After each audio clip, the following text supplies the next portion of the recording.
Magandang araw po sa ating lahat.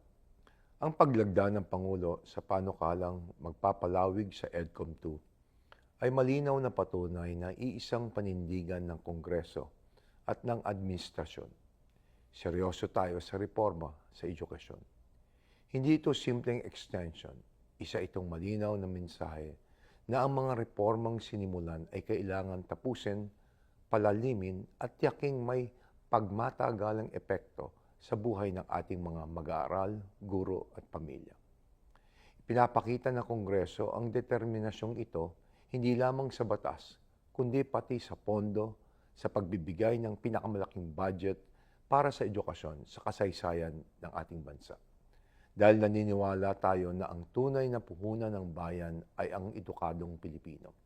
Sa EDCOM 2, sinisiguro nating ang desisyon sa edukasyon ay batay sa datos, karanasan at aktwal na pangailangan sa buong bansa. Ito ang tamang hakbang sa tamang panahon para sa kinabukasan ng ating kabataang Pilipino. Maraming salamat po.